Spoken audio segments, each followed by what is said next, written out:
From 1964, Goldfinger, wah wah wah. He's the man with the na-na-na-na-na-na. Bitch is cold. He loves only gold. Yeah, this is a review of Goldfinger. I think this is the best of the James Bond. You have Sean Connery at the peak of his powers. You have the iconic everything happening here. You got the full team, M, Moneypenny, Q, tricked out DB5. You got the Shirley Bassey rendition in the vocals for the theme song. You got everything firing on full cylinder here. So this movie starts out. Bond is taking out I think there's some drugs or some compound, something like this. Sneaks in, has like a duck on his like scuba mask, and goes in, plastic explosives this place up, blows the shit out of it, talks to some cabaret dancer, and then she set him up. He looks at the reflection in her eyes, sees some guys like behind her, and throws the dude into the bathtub, then quickly knocks this like hair dryer or toaster or some shit in the bathtub, takes him out, and he's like shocking. And then, you know, he slapped the chick around too. Sean Connery be rough with these women. I tell you, Sean Connery roughs up more girls than any other James Bond. So then, after he gets done doing that, he says positively shocking, or is it absolutely shocking? And then, boom, then we have the theme song. Then we're in Miami. James Bond has this guy, Goldfinger, he has to keep an eye on. They think he's smuggling gold. They don't know too much about it. They're keeping on need and no basis. But Bond's keeping an eye on him. I don't really like the way how you get a lot of green screen for unnecessary reason here. And maybe it's not green screen, but rear projection. Like, okay, you're in Miami by a pool. Is it that tough to actually do this at the location? You have to go in on a set for some of these bits, and then it's quite jarring when you have the projection behind them looking quite different. But this guy Goldfinger, he's hustling a guy, cheating at cards. He's got this girl up on this balcony who is overlooking the card scene, telling him how to play. Bond catches wind of this, goes up there, forces the guy to lose like twice as much, then make up all the money he's taken off this guy. Then he hooks up with basically Goldfinger's secretary. Gets knocked out at night while he's like, I don't know, looking for milk or more brandy or something. And gets knocked out by Oddjob, iconic villain. This is the first one where you really have the villain has like a particular skill, or the henchman that is. And so yeah, a little Korean guy, doesn't talk, bowler cap that has a steel brim, pretty badass tough dude. But Bond wakes up, heads over to the chick. She's painted in gold and dead. They said skin asphyxiation. Well, Q shows up, is like, hey, got this sweet ride for you. You're not going to have a Bentley no more. Oh yeah, I should have also mentioned in the previous one that Bond had a returning chick with him. This girl, Sylvia, I think. She was in Dr. No, then she was in the beginning of From Russia with Love. She kind of postponed Bond's trip. Doesn't show up anymore. You really get rid of the girl coming back into the movie. No, now they exit or they get killed. So DB5 has all the bells and whistles, revolving license plate, smoke screen, machine guns, bullet deflecting shit, iron that pops out of it, oil slicks. I mean, it's pretty badass. It's one of the faster cars available at the time. Quite sexy ride. This movie did a lot in making this a movie car, just as much so as Back to the Future has the DeLorean. So, yeah, it's pretty sweet. Also, unusual feature, ejector seat for the passenger. You know, if Bond is usually driving by himself, wouldn't he want to be ejected? I mean, if he went off a cliff or something. Anyhow, Bond then trails this guy, uses a brick of gold to lure him out, plays golf with him. It's nice to see Bond doing these gentlemanly type activities in these early films. Something we don't really see a whole lot of anymore, because we have Daniel Craig the assassin. So Bond plays golf, realizes the guy's cheating, pulls a switcheroo, reveals that he's cheating, says that he forfeited the round, dude loses the money, and then he's like, okay, let's not cross our paths again, I think you know what we're talking about here, Bond. And meet my pal Oddjob, boom, bowler hat to the neck of a statue, takes that off, and then later crushes a golf ball with his fingers.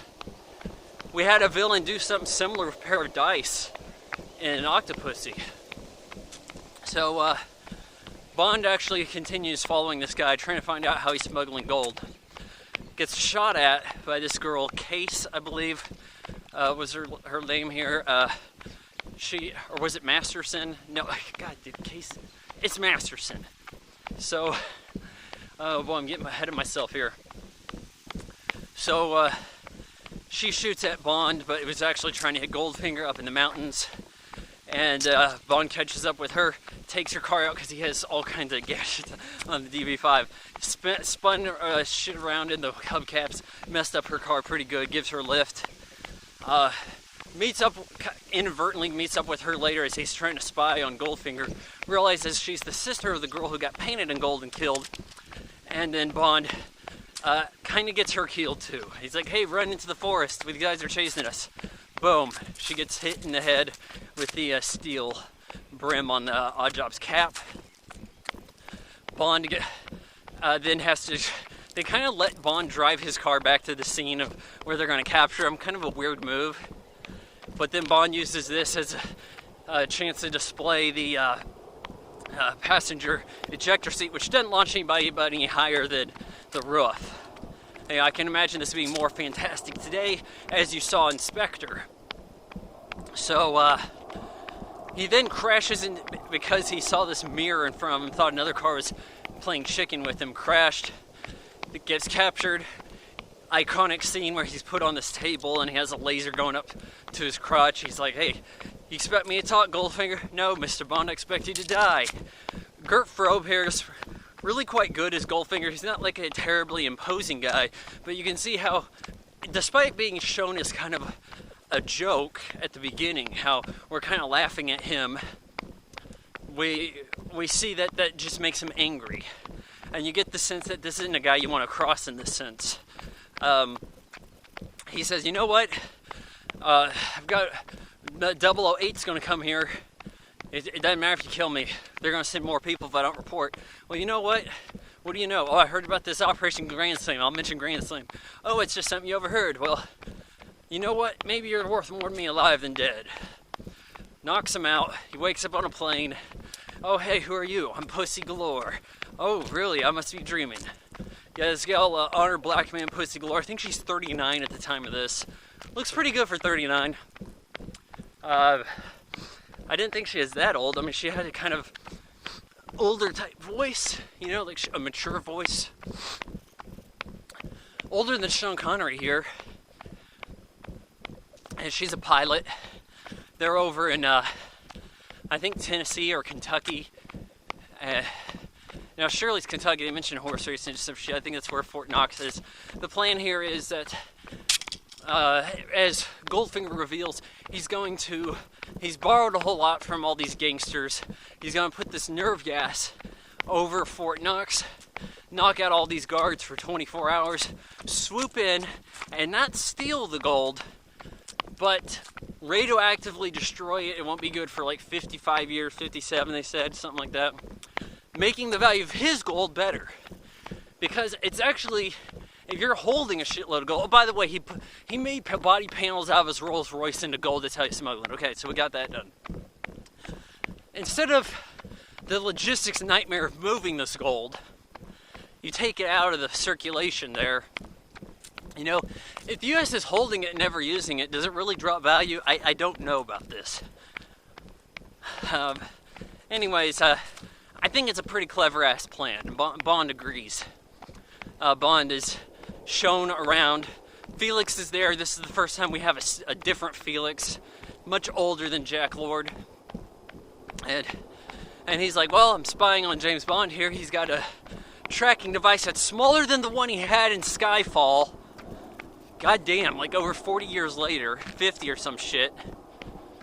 Nearly 50 years later, has a bigger tracking device than that shitty movie. Anyways, he looks like he's doing okay. No need to interrupt. And that was the dog and pony show that Goldfinger's putting on. Really quite intellectual scheme here. But, you know, locks him up. Bond catches wind of everything. I like the way how they have this elaborate presentation for these guys just to kill them. All these mafia dudes he owed money to. And Bond's like, hey, that nerve gas, that's not knocking people out, it's killing them. He appeals to Pussy Galore, who's pretty tough to him. She's not really falling for his act until late in the game. And ultimately, she tips off CIA people, switch off the gas. All these army guys have to pretend to be knocked out by the gas as it flies overhead, but they leap into action, fight Goldfinger as he's getting into the vault. Bond's there, he's strapped to the nuke. Oddjob fights him to the bitter end. Oddjob's, I think Bond gets his hat from him, throws it at this gate. It sticks in there. Oddjob reaches for it, and then set up in the beginning of the movie. Bond knows his electricity, pulls this cord and like electrifies it and shit, takes out Oddjob. It's pretty cool. And then your bomb expert guy shows up. I don't think it was Felix, I think it was some other dude. Shows up, switches the bomb off at 007. Everything looks all well and good. President of the United States is coming, or rather wants James Bond to fly to Washington, congratulate him, has a private jet over there. But no, Goldfinger, he had switched uniforms so he looks like he's in the army, and he's like a general and shit. He's on the plane. He's like, oh, and what a Pussy Galore, she double-crossed you. Well, right now she's where she belongs, at the controls of the plane. Bond ain't having none of that. They get into a fight. Gun goes off, shoots out a window in their jet. Unrealistic amount of turbulence occurs. Pretty cool effect in the day, actually, of how they got Goldfinger sucked out of the window. But then the plane's going down. Bond and Pussy Galore can't save it. And we have our CIA guys and everyone at the control tower watching the radar as it's plummeting. But then another like blip breaks away from it. We don't see what happened there, but we do get a pretty damn good I think miniature of this plane crash in the ocean. It looks pretty badass compared to Dr. No. So that happens, and next thing you know, Bond and Pussy Galore are making out over this parachute. They have helicopters going overhead to rescue them. He's like, hey, it's in no time to be rescued. Goldfinger, bam. I like that we didn't see them jumping out of the plane. I'm sure that would have ended up looking bad. You know, there are some moments in this movie where they didn't really need the rear projection, but you have a lot of fantastic elements and a fairly realistic setup.